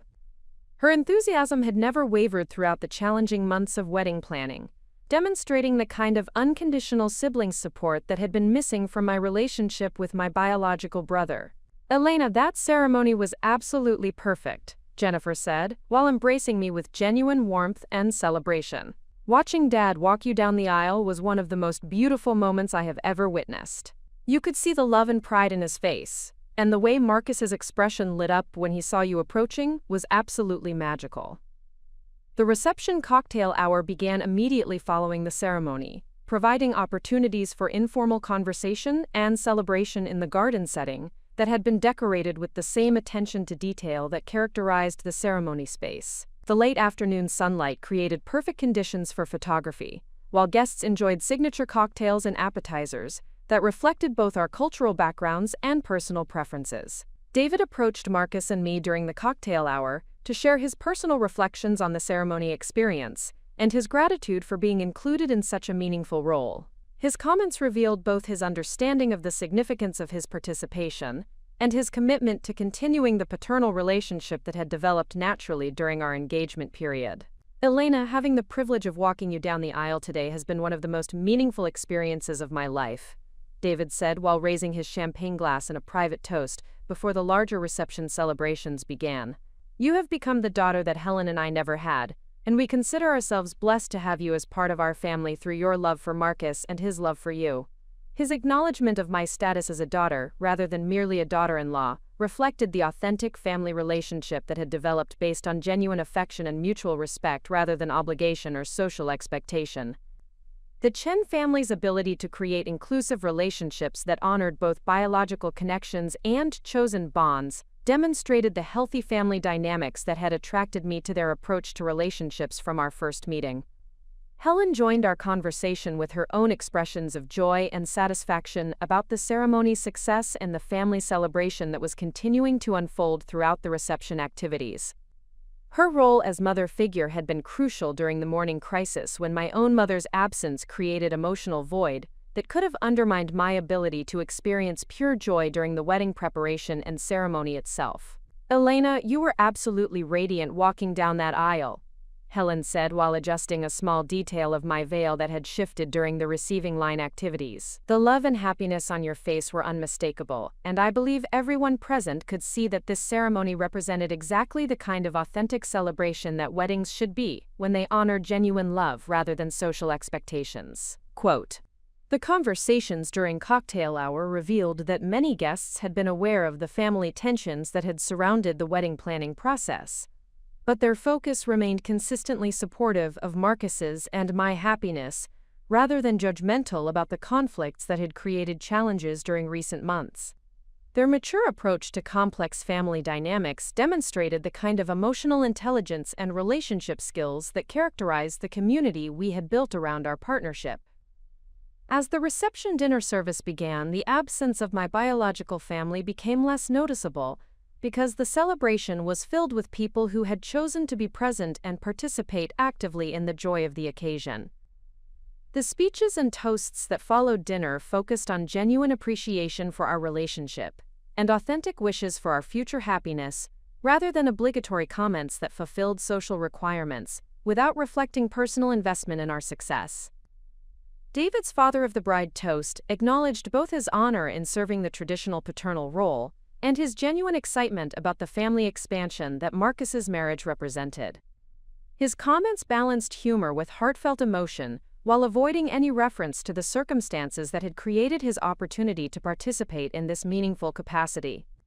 The evening concluded with dancing and celebration that extended well past the originally planned timeline, as guests seemed reluctant to end the festivities that had created such positive energy and authentic joy. The success of the entire event demonstrated that weddings could achieve their intended purpose of celebrating love and commitment when surrounded by people who genuinely supported the couple's happiness rather than pursuing their own agendas or satisfying conditional approval requirements. As Marcus and I prepared to leave the reception venue, I realized that my family's abandonment had inadvertently created the most authentic and meaningful wedding experience possible. Every moment had been genuine rather than performative. Every guest had participated by choice rather than obligation, and every element of the celebration had reflected our actual values rather than compromises designed to satisfy competing demands from people whose support came with conditions that undermined rather than enhanced our joy. The honeymoon period following our wedding ceremony lasted exactly 11 days. Marcus and I had returned from our week-long retreat in the San Juan Islands, where we had deliberately avoided social media and limited phone contact to preserve the sacred space of early married life. The isolation had provided essential time to process the emotional transformation that had occurred during our wedding day, while beginning to establish the rhythms and traditions that would define our partnership moving forward. The first indication that our family situation would continue generating complications arrived through my work email account on a Tuesday morning in late September. The message came from Dr. Patricia Gomez, the family therapist whom my parents had apparently consulted following their decision to boycott the wedding ceremony. Her professional letterhead suggested legitimacy, but the content revealed that she had been engaged to validate their position rather than provide objective guidance about repairing damaged relationships. The email requested my participation in family therapy sessions designed to address what Dr. Gomez characterized as communication breakdowns and misunderstandings that had led to painful separation between family members who clearly loved each other despite recent conflicts. Her language carefully avoided acknowledging that my parents had made deliberate choices to abandon their daughter during one of life's most significant celebrations, instead framing their absence as the unfortunate result of complicated emotions and insufficient dialogue. The therapeutic intervention represented a sophisticated escalation in my family's campaign to regain control over my choices and relationships, without accepting responsibility for their own behaviors, or acknowledging the validity of my emotional responses to their conditional support systems. Dr. Gomez's involvement provided professional credibility for their narrative that positioned me as an ungrateful daughter who had damaged family relationships through selfishness and poor judgment. Marcus discovered me reading this email at the kitchen table of our new apartment, surrounded by unpacked wedding gifts and the comfortable chaos of two lives being merged into shared domestic space. His expression immediately shifted from mourning contentment to protective concern as he recognized the distress that must have been visible on my face, despite my attempts to maintain composed processing of this latest family manipulation. "Elena, what has happened?" Marcus asked while settling into the chair beside me with the kind of focused attention that characterized his approach to problems requiring collaborative resolution. His business experience had taught him to gather complete information before developing response strategies, but his personal investment in my well-being made him ready to provide whatever support the situation demanded. I handed him my laptop with the email displayed, watching his expression evolve from confusion to anger, as he absorbed both the content and the implications of this professional intervention, designed to pressure me into accepting blame for my family's choices. His understanding of healthy relationship dynamics made him immediately recognize the manipulation tactics disguised as therapeutic concern for family harmony. "Elena, this represents psychological manipulation at a very sophisticated level," Marcus said after reading through Dr. Gomez's message twice to ensure accurate understanding of its purpose and tone.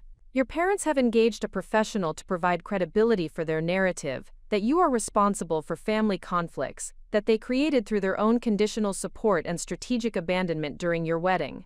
His analysis confirmed perceptions that I had been reluctant to trust completely due to ingrained patterns of self-doubt that emerged whenever my family applied pressure through authority figures or professional validation of their positions. Marcus's outsider perspective provided clarity about dynamics that had been obscured through years of conditioning that made me question my own emotional responses to unreasonable treatment. The therapeutic intervention created immediate practical pressures that required response within the professional timeline that Dr. Gomez had established for scheduling initial family sessions. Her message indicated that my parents had already committed to weekly appointments and were prepared to invest significant time and financial resources in this process, suggesting their determination to pursue this avenue until achieving their desired outcomes.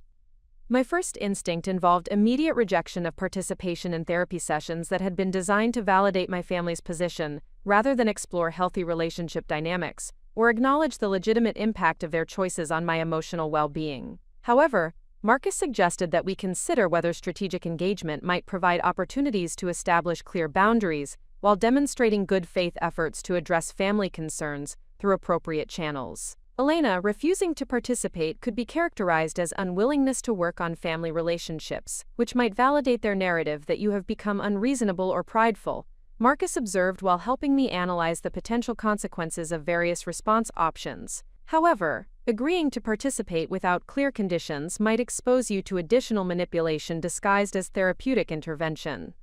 The strategic complexity of this situation required careful consideration of both short-term tactics and long-term relationship goals. My parents had demonstrated willingness to invest considerable resources in maintaining control over my choices, suggesting that simple avoidance would likely result in escalation rather than resolution of the underlying conflicts that had been exposed during wedding planning.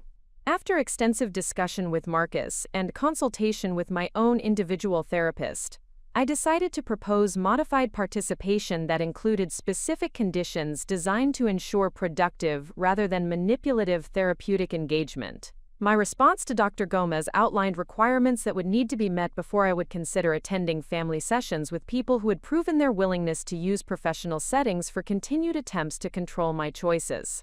The conditions included individual preliminary sessions where I could share my perspective on family dynamics without interruption or immediate contradiction from my parents, written agreements about therapeutic goals that focused on healthy boundary establishment rather than reunion at any cost, and explicit acknowledgement that adults have the right to make independent choices about relationships and life partners without family approval being required for those choices to be considered valid or appropriate. Dr. Gomez's response revealed the limitations of her objectivity and the extent to which she had been influenced by my parents' narrative about family conflicts and relationship priorities. Her reply dismissed most of my conditions as defensive mechanisms that prevented authentic engagement with family healing processes, while characterizing my requirements for individual sessions as evidence of unwillingness to participate in good faith collaborative resolution of conflicts. The therapeutic intervention had been designed to create situations where my parents could present their concerns and criticisms within professional settings that lent credibility to their positions, while limiting my ability to respond effectively or establish boundaries that protected my emotional well-being. Dr. Gomez's approach reflected family therapy models that prioritized reunion over individual autonomy, assuming that family relationships should be preserved regardless of the behaviors or choices that had created separation. Marcus's response to this development revealed protective instincts that balanced respect for my autonomy with willingness to provide active support when facing organized opposition from people determined to undermine our marriage. His business experience included negotiations with parties who used professional intermediaries to advance agendas that served their interests rather than mutual benefit, providing relevant expertise for managing this family situation.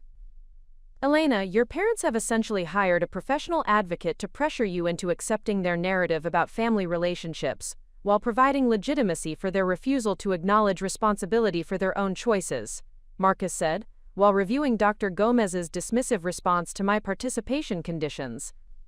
This therapeutic intervention represents escalation rather than genuine attempts to repair relationships through healthy communication and mutual respect. The realization that my family had weaponized professional therapy to continue their campaign for control created additional layers of betrayal beyond their wedding day abandonment. The people who should have prioritized my emotional well-being were instead investing resources in sophisticated manipulation designed to force compliance with their preferences, rather than accepting my right to make independent choices about my life and relationships. The situation escalated further when Dr. Gomez contacted Marcus directly through his business office, requesting his participation in couple sessions designed to address what she characterized as his influence on my family relationships and willingness to support decisions that had caused pain for people who loved me. Her approach suggested that my marriage represented the primary obstacle to family reconciliation rather than my parents, conditional support and abandonment being the actual source of relationship damage. Marcus's professional assistant forwarded Dr. Gomez's communication with a note expressing confusion about why a family therapist would be contacting him about personal matters through business channels. The boundary violation inherent in this approach revealed Dr. Gomez's willingness to exceed appropriate professional limits in service of my parents' agenda, confirming that this therapeutic intervention lacked the objectivity and ethical standards that should characterize legitimate family counseling. Elena, this therapist has crossed significant professional boundaries by contacting me through business channels and characterizing our marriage as problematic for your family relationships, Marcus said while drafting a formal response that established clear limits on Dr. Gomez's ability to involve him in processes that had been designed without his input or consent. Her approach reveals partisan advocacy rather than objective therapeutic intervention, the professional boundary violations provided grounds for filing complaints with relevant licensing boards and professional organizations that regulated family therapy practice and ethical standards. However, pursuing formal complaints would require time and energy that could be better invested in building our marriage and focusing on relationships that supported our happiness, rather than demanded submission to external control systems. Marcus suggested an alternative approach that involved documenting all communications while establishing clear boundaries about acceptable forms of contact and interaction regarding our family relationships. His strategy focused on protecting our autonomy while avoiding escalation that might provide additional ammunition for my parents' narrative about our unwillingness to work on family relationships through appropriate channels. The coordinated nature of this therapeutic intervention suggested that my parents had spent considerable time and resources developing strategies for regaining control over my choices, without accepting responsibility for their own behaviors, or acknowledging the legitimacy of my emotional responses to their conditional support systems. Their investment in professional validation revealed determination that extended far beyond the wedding conflicts to encompass fundamental disagreements about adult independence and family hierarchy. Dr. Gomez's final communication included implicit threats about the consequences of refusing therapeutic intervention for family relationships, that she characterized as repairable, through appropriate professional guidance and mutual willingness to prioritize reconciliation over individual preferences. Her language suggested that my continued resistance to family therapy would be interpreted as evidence of Marcus's negative influence and my own selfishness in prioritizing marriage over family obligations. The ultimatum embedded in this therapeutic approach created familiar dynamics, where my family's approval became conditional on my willingness to accept blame for conflicts they had created, while submitting to processes designed to validate their positions, rather than explore healthy relationship alternatives. The professional setting provided legitimacy for manipulation tactics that would have been more easily recognized if deployed through direct family communication.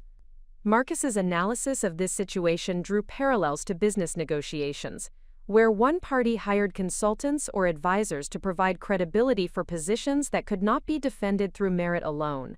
His experience with such tactics provided insights into effective response strategies that preserved our interests, while avoiding engagement in processes designed to benefit our opponents rather than achieve fair resolution.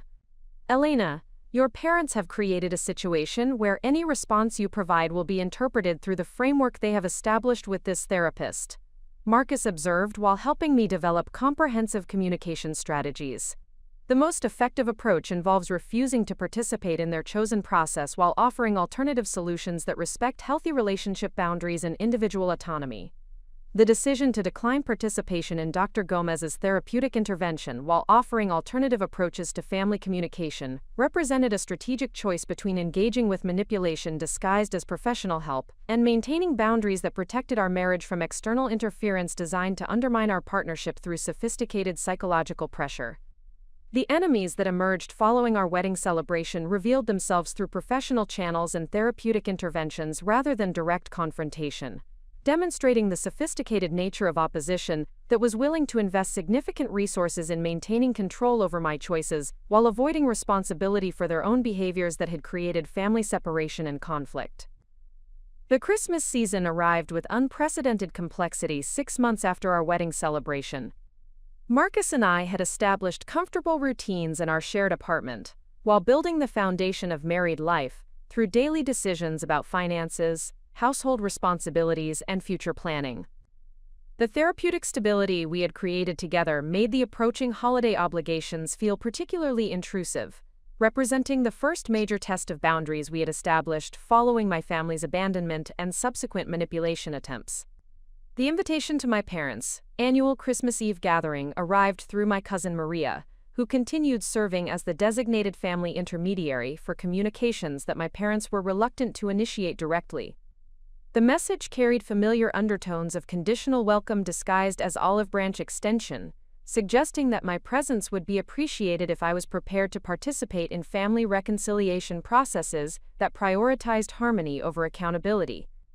Maria's carefully crafted email explained that my parents had spent considerable time reflecting on recent family conflicts and were ready to move forward with healing processes that would restore relationships to their previous state of mutual respect and affection. The language avoided acknowledgement of specific behaviors or choices that had created separation, instead characterizing the wedding boycott and therapeutic manipulation as unfortunate misunderstandings that could be resolved through renewed commitment to family values and traditions. The invitation included specific conditions for my attendance that revealed the persistent nature of my family's control mechanisms and their unwillingness to accept responsibility for their own choices while demanding submission to their preferred resolution framework. These requirements included arriving without Marcus, participating in group discussions about family communication patterns, and demonstrating renewed commitment to prioritizing biological family relationships over married partnership obligations. Marcus discovered me reviewing this invitation at our kitchen table during breakfast preparation, his expression immediately shifting to protective concern as he recognized the emotional impact that such communications continued generating despite months of boundary establishment and therapeutic processing. His consistent support had provided essential stability during previous family manipulation campaigns, making him naturally alert to signs that additional pressure was being applied through seemingly reasonable requests. "Elena, your family appears to be escalating their efforts to separate us while demanding your compliance with their preferred relationship hierarchy," Marcus observed while reading through Maria's invitation and its embedded conditions.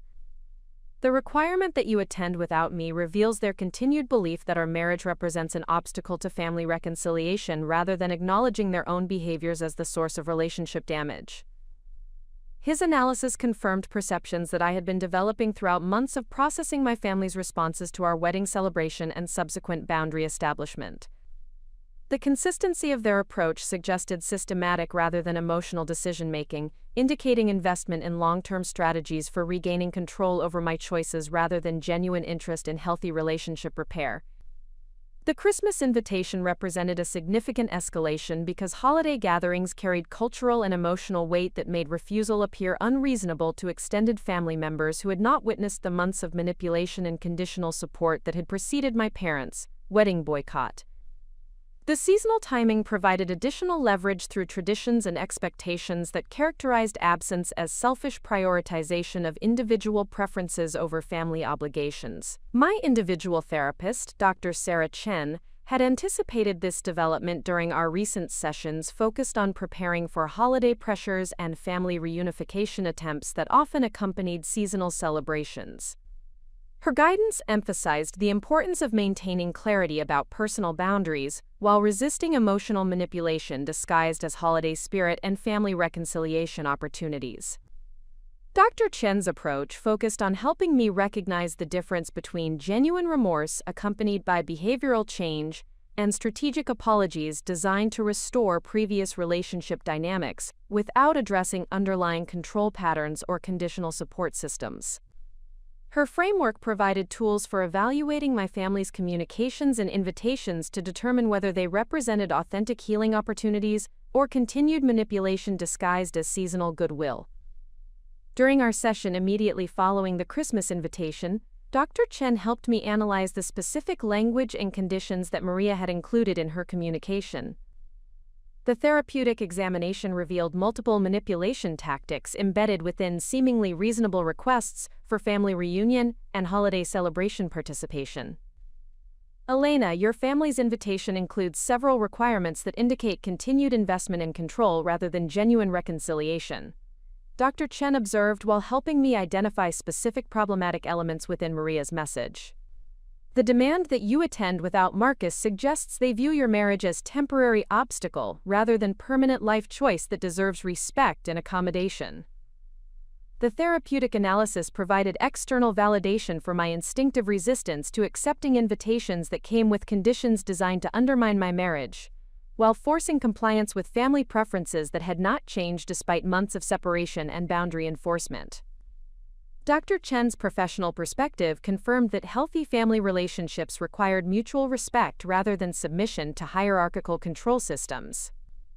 The approach to this inner sanctum of family dynamics required confronting fundamental questions about loyalty, identity, and the definition of authentic love that had been avoided throughout years of accommodation and diplomatic compromise.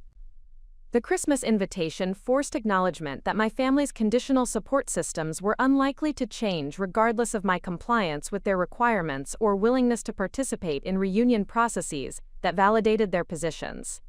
Marcus suggested that we spend the holiday season creating our own traditions, rather than attempting to navigate family obligations that came with conditions designed to create conflict within our marriage. His proposal involved traveling to visit friends in Seattle, who had invited us to participate in their holiday celebrations, providing alternative community connections that would support our partnership rather than test our commitment to each other. The decision to decline my family's Christmas invitation while accepting alternative social opportunities represented a significant psychological milestone in my development of authentic independence from conditional support systems that had shaped my understanding of family relationships throughout my adult life. This choice would mark the first holiday season where I prioritized my marriage over family expectations that demanded submission to their preferred relationship hierarchy. The response to Maria required careful crafting to communicate my decision while avoiding inflammatory language that could be used to validate my family's narrative about my selfishness or Marcus's negative influence on my character and judgment. The message needed to establish clear boundaries while maintaining dignity and respect for seasonal traditions that held genuine meaning beyond the manipulation tactics that had been layered upon them. After extensive discussion with Marcus and consultation with Dr. Chen, I composed a response that acknowledged the invitation while explaining my inability to participate under the specified conditions. The communication expressed appreciation for their desire to include me in holiday celebrations, while establishing clear expectations about the terms under which I would be willing to participate in future family gatherings. The message explained that my marriage represented a permanent life choice that required respect and accommodation rather than temporary obstacle to be overcome through strategic separation and individual pressure. I clarified that future family participation would require inclusion of my spouse and acknowledgement of our partnership as legitimate relationship that deserved consideration in planning and invitation processes. The response also addressed the therapeutic manipulation that had characterized recent months, expressing my unwillingness to participate in counseling sessions that had been designed to validate their positions, rather than explore healthy relationship alternatives. I offered alternative approaches to family communication that respected individual autonomy, while maintaining opportunities for connection based on mutual respect rather than conditional compliance. Maria's immediate response revealed the extent to which my family had invested emotionally in reunion scenarios that required my submission to their terms, rather than negotiation of mutually acceptable arrangements. Her reply characterized my conditions as evidence of continued selfishness and unwillingness to prioritize family healing over individual preferences that had been influenced by marriage to someone who did not understand our cultural values and relationship traditions. The accusation that Marcus represented negative cultural influence reflected my family's persistent inability to accept that my choices were authentic expressions of my own values rather than manipulation by external parties who sought to control my decisions for their own benefit. This narrative allowed them to avoid acknowledging that my resistance to their demands reflected legitimate concerns about conditional support and emotional manipulation rather than susceptibility to outside influence. The Christmas conflict created additional pressure through extended family members who began contacting me directly to express concern about family division during holiday season, and my apparent unwillingness to participate in reconciliation processes that could restore relationships to their previous harmony. These communications revealed how effectively my parents had managed family narrative to position themselves as victims of my selfishness rather than architects of relationship damage through their own conditional support and strategic abandonment. My Aunt Sophia called personally to share her perspective on family obligations and the importance of forgiveness during seasonal celebrations that should prioritize unity over individual grievances that prevented healing and restoration.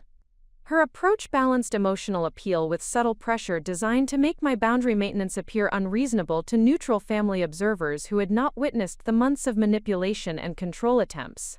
Elena, your parents are heartbroken about this separation and have been praying for reconciliation that would allow our family to celebrate Christmas together as we have for so many years, Sophia said during a phone conversation that felt more like intervention than supportive communication. Perhaps you could consider attending the gathering without conditions that make reunion difficult for everyone who loves you and wants to see family relationships restored.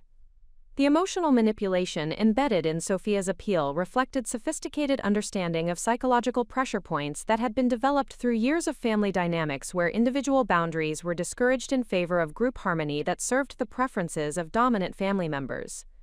Her approach suggested coordination with my parents rather than independent concern about holiday celebration logistics. Marcus observed these extended family interventions with increasing concern about the systematic nature of pressure being applied through multiple channels, designed to isolate me from support systems, while making compliance with family demands appear reasonable and necessary for holiday celebration participation. His business experience with coordinated influence campaigns provided relevant perspective on tactics being employed to overcome my resistance. Elena, your family has recruited extended relatives to apply pressure through seasonal emotions and cultural expectations that make your boundary maintenance appear selfish, rather than protective of your emotional well-being, Marcus noted while helping me process Sophia's communication and similar appeals from other family members. This coordinated approach suggests significant investment in overcoming your resistance rather than genuine interest in healthy relationship repair. The approach to my family's inner sanctum required acknowledging that their love had always been conditional on my willingness to prioritize their comfort over my own authentic happiness, and that seasonal reunification attempts represented continuation of control patterns, rather than genuine transformation of their relationship approach. The Christmas invitation served as final test of whether I would choose family approval over marriage protection, when pressure was applied through cultural and emotional channels that made resistance appear unreasonable. The decision to maintain boundaries during holiday season, despite extended family pressure and seasonal expectations, represented crossing the threshold from accommodation-based relationship management to authentic self-determination that prioritized healthy connections over conditional approval systems. This choice would establish precedents for future holiday seasons while demonstrating commitment to marriage protection over family reunion at any cost. The inner sanctum of family dynamics revealed core beliefs about love, loyalty, and relationship hierarchy that had shaped my understanding of acceptable behavior throughout my adult life, requiring fundamental reevaluation of principles that had guided previous decision-making about family obligations versus individual autonomy and partnership protection. Up next, you've got 2 more standout stories right on your screen. If this one hit the mark, you won't want to pass these up. Just click and check them out. And don't forget to subscribe and turn on the notification bell so you don't miss any upload from us.